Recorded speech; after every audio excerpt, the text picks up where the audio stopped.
Ladies and gentlemen, I take great pleasure in extending to you a hearty welcome to the Honorable Minister for Transport who is coming to our Federation for the first time as one of the most distinguished person in the state government.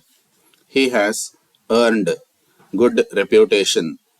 Everybody knows that things have started to move in the sphere of state transport after he took over. Our federation is delighted that he is inaugurating this seminar on national transport policy. The idea of the seminar is a national transport policy and the development of an integrated national transport system.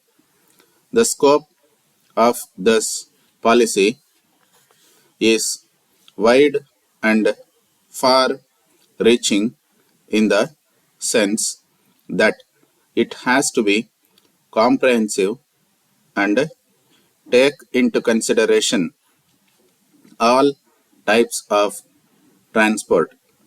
The policy has to develop by reviewing the existing transport policy, modes of transport, their problems and prospects.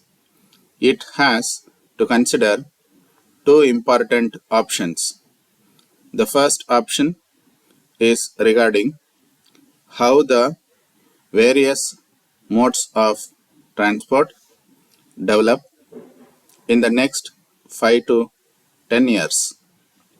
If the present manner of development is continued and if not much thinking or planning is done to change the existing transport system. The second option is to consider whether the integrated transport system should be based on a new transport policy, keeping in view the long-term developmental needs of the country, the objectives of planned development, and also the expectations of life and style of our people in the next 5 to 15 years or even 25 years. We are aware that full justice to the scope and objectives of such a policy would not be possible in a brief seminar of this kind. The need for a review of transport has come in view of the socio-economic changes that have taken place in the country during the last few decades and the new priorities and objectives that have been administered in the draft plan. It is in this context that the Planning Commission decided to set up a high-level committee to formulate a national transport policy. The policy, as suggested by the committee and afterwards approved by the government as well, is to serve as the basis for developing a transport system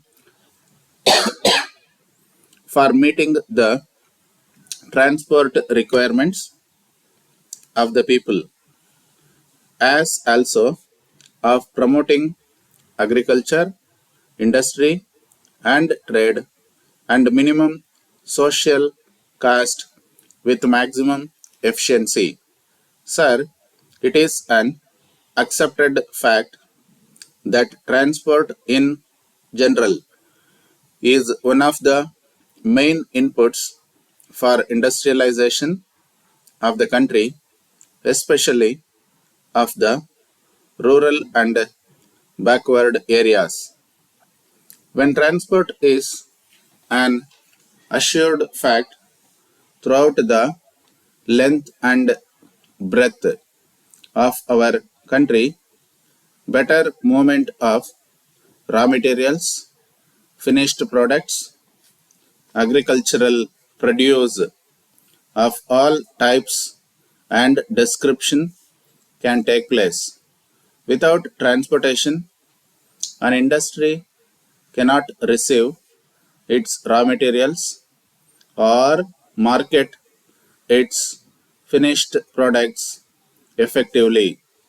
So, also, the farmer cannot receive his inputs like seeds, etc., or to send his produce to the market.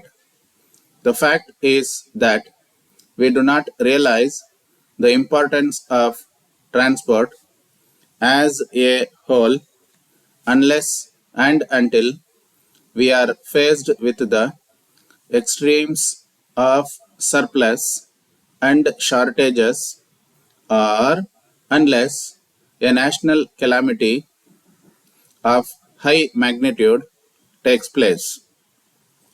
The national transport policy must be oriented to the figure, taking into account of our past experience, including the mistakes that we have done. We have to take stock of the entire transport system which has grown in the last 25 years. Dear Sir, I acknowledge with thanks the receipt of your valuable inquiry dated the 4th instant, and we desire to state that the particular kind of cloth mentioned in your letter is available in our firm.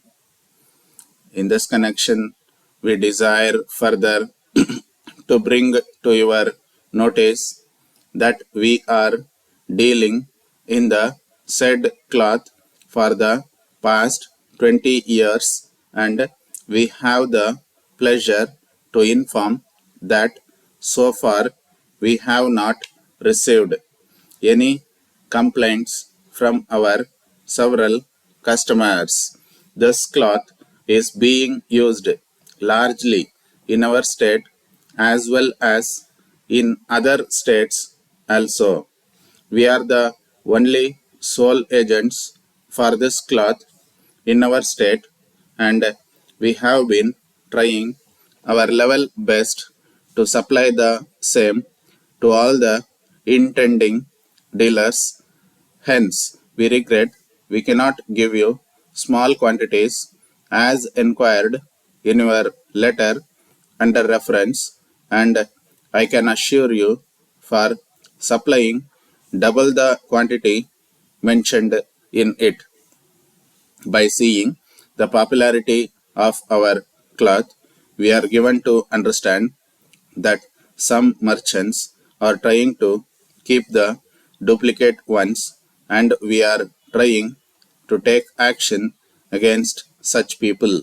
This we are mentioning here in reply to your inquiry whether you can get stocks of the cloth from any other merchant. We trust you fully appreciate our sincere endeavors to give only the best and original make to the buyers, and cooperate with us by keeping the stock that you require. Yours faithfully,